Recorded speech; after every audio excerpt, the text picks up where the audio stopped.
নমস্কার, খবর পড়ছি Kolkata news TV YouTube channel থেকে।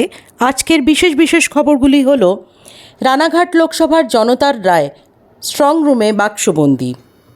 উত্তরবঙ্গে পরিবর্তিত আবহাওয়ায় নাজেহাল মানুষ। বজ্রপাতে আচমকাই মৃত্যু হল 11 জনের। এনজেপির ভোল বদল। শীর্ষ কোর্টে দেওয়া হতে পারে অযোগ্যদের বয়ান। এবার আসবো বিস্তারিত খবরে।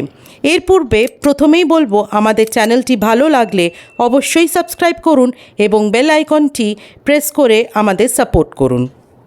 প্রথম খবর: রানাঘাট লোকসভার জনতার রায়, স্ট্রং রুমে বাক্সবন্দি।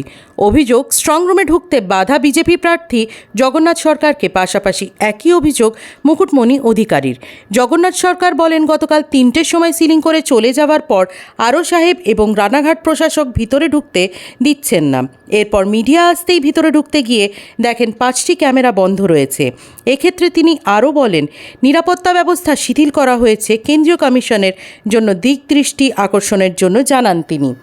একই অভিযোগ রানাঘাট মহকুমা শাসকের দিকে। আইনগত অনুমতি থাকা সত্ত্বেও প্রথমে বাধাপ্রাপ্ত হন রানাঘাট লোকসভা কেন্দ্রের তৃণমূল প্রার্থী মুকুটমণি অধিকারী।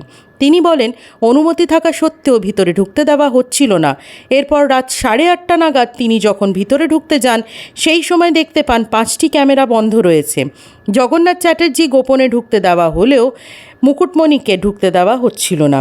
এক্ষেত্রে রানাঘাট মহকুমা শাসককেই দুষছেন মুকুটমণি অধিকারী। পরবর্তী খবর: উত্তরবঙ্গে পরিবর্তিত আবহাওয়ায় নাজেহাল মানুষ। গত কয়েকদিন ধরে দক্ষিণবঙ্গের মতন উত্তরবঙ্গেও গরম পড়েছে প্রচণ্ড। সকাল থেকেই গরম পড়েছে, আর নাজেহাল হচ্ছেন শহরের মানুষ। সকাল থেকে গরমের কবলে পড়েছেন শিলিগুড়ি শহরের মানুষ। কড়া রোদে নাজেহাল হচ্ছেন সবাই। সকাল থেকেই তাপমাত্রা বাড়তে 38 ডিগ্রির কাছাকাছি চলে গেছে। প্রচণ্ড গরমে নাজেহাল শহরের মানুষ। রাস্তাঘাট, দোকানপাট সব এলাকা ফাঁকা হয়ে সকাল থেকেই। গরমে বাইরে যেতে পারছেন না শহরের মানুষ। গরমে নাজেহাল গোটা এলাকার মানুষ। গরম থেকে বাঁচতে মানুষ খাচ্ছেন ডাবের জল এবং তালের জুস। গরম আছে জলপাইগুড়ি এবং রায়গঞ্জেও। শিলিগুড়িতে মানুষ গরমের কারণে নাজেহাল আজ সকাল থেকেই। চড়া রোদে মানুষ যাতায়াত করতে পারছেন না আজ সকাল থেকেই। রোদের কারণে রোগীর সংখ্যা বাড়ছে শিলিগুড়িতে। শিলিগুড়ির মানুষ গরমের কারণে বাড়তি ঝুঁকি নিচ্ছেন না, বাড়িতে গিয়ে থাকতে পছন্দ করছেন সকাল থেকেই। রোদের কারণে মানুষ নাজেহাল হচ্ছেন সকাল থেকেই। গরম বাড়তে পারে আরও বলে খবর পাওয়া গেছে আবহাওয়া দপ্তরের কাছ থেকে পাওয়া খবরে। গরমের কারণে রোগ বাড়তে পারে বলে জানিয়েছে আবহাওয়া দপ্তর। শিলিগুড়িতে গরম পড়ায় বাড়তে পারে রোগের প্রকোপ।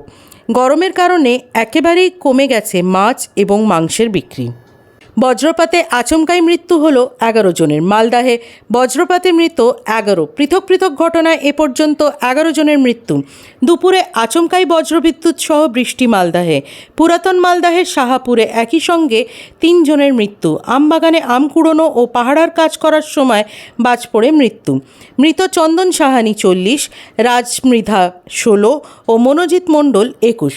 অন্যদিকে গাজলের আদিনাতে আমবাগানের বজ্রপাতে মৃত একাদশ শ্রেণীর ছাত্র অসিত সাহা 19।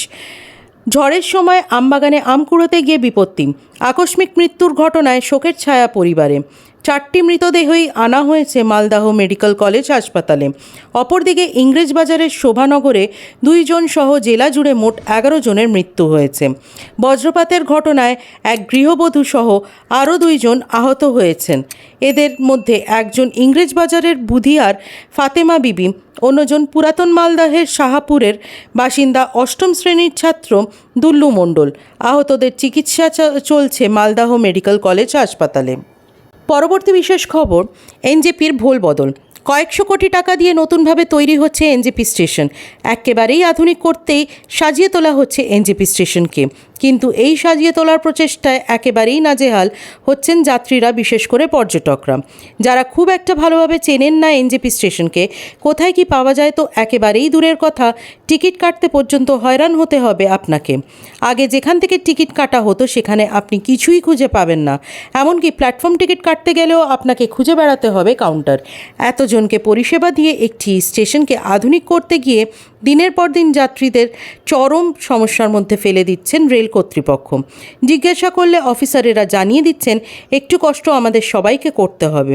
স্টেশনে এখন সকাল হলে সূর্যের আলো পর্যন্ত আসে না, এত বড় কর্মকাণ্ডও চলছে।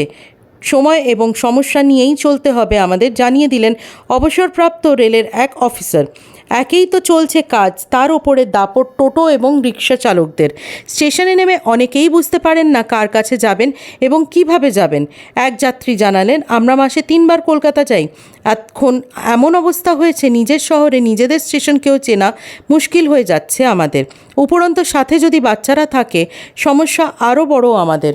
আধুনিক হচ্ছে খুব ভালো কথা, কিন্তু রোজ রোজ যেভাবে ঝামেলার মুখোমুখি হচ্ছেন সাধারণ মানুষ, চোখে না দেখলে বিশ্বাস করাই কঠিন। বলা হচ্ছে আরও 1 থেকে 1.5 বছর লাগবে পরিস্থিতি স্বাভাবিক হতে। ততদিন এনজেপি থেকে যেতে এবং এনজেপিতে আসতে যাত্রীদের যদি এইভাবে দুর্ভোগ পোহাতে হয় তবে সেটা একেবারেই দুর্ভাগ্যজনক। যদিও টিকিট কাউন্টারের জন্য একটা স্থায়ী ব্যবস্থা করতে চলেছে রেলওয়ে কর্তৃপক্ষ। সেটা হলেই যাত্রীদের অনেকটাই সুবিধা হবে বলে জানিয়েছেন তারা। কিন্তু ততদিন কি এইভাবেই চলবে এনজেপি স্টেশন? এই কথা ঘুরছে সকলের মুখে মুখে। পরবর্তী খবর, শীর্ষ কোর্টে দেওয়া হতে পারে অযোগ্যদের বয়ান। শীর্ষ কোর্টের নিয়োগ দুর্নীতি মামলার শুনানি রয়েছে 16ই জুলাই। সেই শুনানিতে অযোগ্য প্রার্থীদের লিপিবদ্ধ বয়ান পেশ করতে পারে সিবিআই, যারা অযোগ্য হয়েও স্রেফ টাকা দিয়ে চাকরি পেয়েছিলেন বলে অভিযোগ। তদন্তকারীদের দাবি, কাকে, কবে, কোথায়, কিভাবে টাকা দিয়ে তারা চাকরি পেয়েছিলেন লিপিবদ্ধ বয়ানে সবিস্তারে থাকবে। এভাবে দুর্নীতির মাথাদের কাছে পৌঁছানো যাবে। ওই দুর্নীতির মামলাতেই সম্প্রতি কলকাতা হাইকোর্ট স্কুল সার্ভিস কমিশনের মাধ্যমে 2016 প্যানেলে চাকরি পাওয়া 25,753 জনের চাকরি বাতিল করেছিল। এসএসসি চাকরিহারা যোগ্য প্রার্থীদের একাংশ সুপ্রিম কোর্টে যান। হাইকোর্টের রায়ে স্থগিতাদেশ দিয়ে সুপ্রিম কোর্ট যোগ্য ও অযোগ্যদের তালিকা আলাদা করে সিবিআইকে দিতে বলেন। সিবিআই সূত্রের খবর, এখনও পর্যন্ত প্রায় 4,500 অযোগ্য প্রার্থীদের হদিশ পাওয়া গিয়েছে। তাদের মধ্যে 2,050-এরও বেশি অযোগ্য প্রার্থীকে জিজ্ঞাসাবাদ করে বয়ান লিপিবদ্ধ করা হয়েছে। সম্প্রতি আরও 400 জনের নামের তালিকা তৈরি করা হয়েছে, তাদেরও ডেকে বয়ান লিপিবদ্ধ করা হবে। এক তদন্তকারী বলেন, আইনজীবীদের সঙ্গে পরামর্শ করে অযোগ্য প্রার্থীদের লিপিবদ্ধ এই বয়ান 16ই জুলাই শীর্ষ আদালতে জমা দেওয়া হতে পারে।